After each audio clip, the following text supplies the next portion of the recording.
Jadi Nabi Muhammad SAW pada masa kanak-kanaknya sudah mempunyai salah satu tanda-tanda bahwa akan menjadi seorang nabi dan rasul. Pada masa kanak-kanak, Nabi Muhammad SAW telah menunjukkan tanda-tanda kenabian. Ia sangat berbeda dengan anak-anak yang lainnya.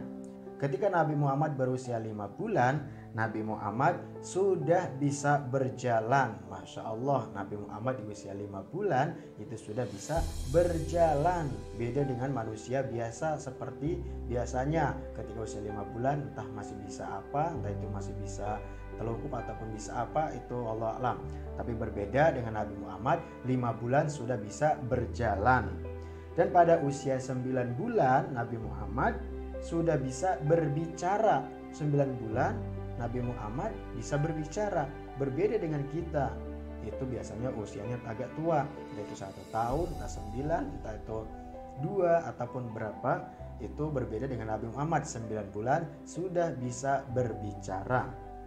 Ketika berusia 2 tahun, Nabi Muhammad SAW sudah bisa dilepas untuk mengembala kambing bersama anak-anak Halimah. Jadi usia 2 tahun Nabi Muhammad sudah bisa bermain secara dilepas oleh Ibunda Halimah, bermain dengan anak-anak Bunda Halimah.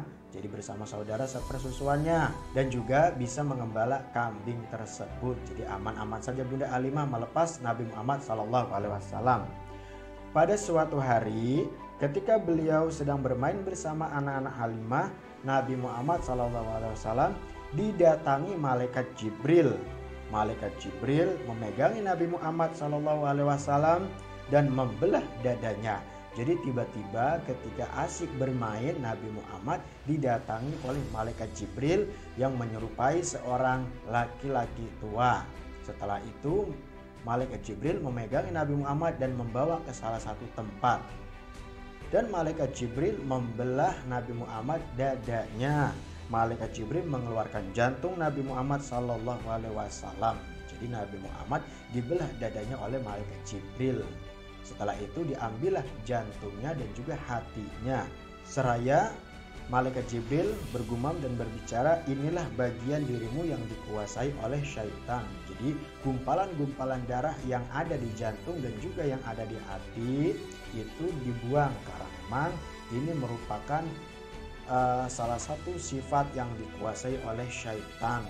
Nah, setelah itu malaikat Jibril kemudian memandikan Nabi Muhammad SAW dalam baskom dari emas dengan air dari sumur Zam-Zam yang suci di dekat Ka'bah. Jadi Nabi Muhammad dimandikan oleh malaikat Jibril dengan menggunakan wadah yang terbuat dari emas, dan airnya itu adalah air Zam-Zam yang sangat suci yang berada di Ka'bah tersebut. Sebelum menutup kembali dada beliau, jadi sebelum ditutup kembali dadanya, jadi jantung, hatinya, dan juga diri Nabi Muhammad itu dibersihkan ataupun dicuci dengan menggunakan air Zam-Zam yang sangat suci. Teman-teman, Nabi Muhammad SAW berlari mendatangi Halimah sambil menjerit-jerit, Muhammad dibunuh, Muhammad dibunuh. Jadi anak-anak Halimah ataupun saudara sepersusuannya itu terkejut, berlari mengadu kepada Bunda Halimah sambil mengatakan, Muhammad dibunuh, Muhammad dibunuh, Muhammad dibunuh. Sewaktu mendekati Nabi Muhammad SAW, Halimah tampak pucat dan terkejut. Beliau baik-baik saja. Ketika saudara Nabi Muhammad itu berlari mengadu kepada Bunda Halimah, mengatakan bahwa Nabi Muhammad telah dibunuh, akhirnya Ibunda Halimah menjerit, terkejut, semuanya sudah pokoknya tidak karuan. Ketika Bunda Halimah menghampiri Nabi Muhammad, ternyata dalam keadaan kondisi yang baik-baik saja, tidak terjadi apa-apa. Ali terkejut. Setelah itu, dengan adanya peristiwa pembelahan dada itu, Halimah khawatir dan mengembalikan Muhammad kepada ibundanya. Supaya tidak terulang kejadian tersebut, Ibunda Halimah mengembalikan Nabi Muhammad kepada Ibunda Aminah. Udahlah, kembalikan aja Muhammad, khawatir terjadi sesuatu yang tidak diinginkan, entah itu besok ataupun yang akan datang. Jadi antisipasi Nabi Muhammad terancam nyawanya oleh orang-orang yang tak dikenal. Jadi merasa khawatir dan juga takut Bunda Halimahnya. Nabi Muhammad SAW adalah nabi yang terjaga sejak kecil karena beliau tidak pernah menyembah berhala seperti orang-orang di sekitarnya.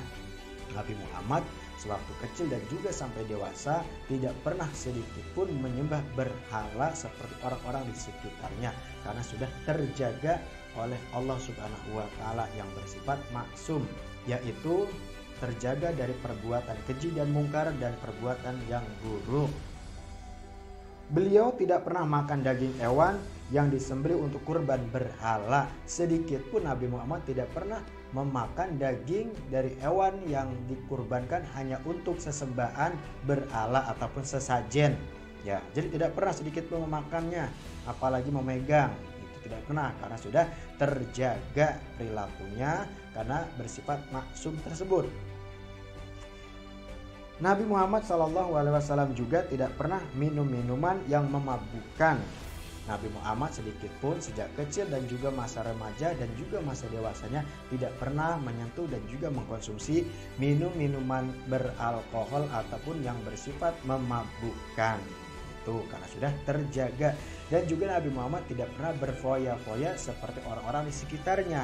Sedikit pun dijauhkan dari bersifat foya-foya karena foya-foya larinya mubazir dan mubazir termasuk teman dari syaitan.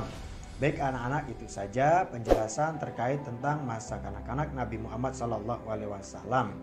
Mudah-mudahan apa yang telah Pak Guru sampaikan sedikitnya bermanfaat untuk kalian.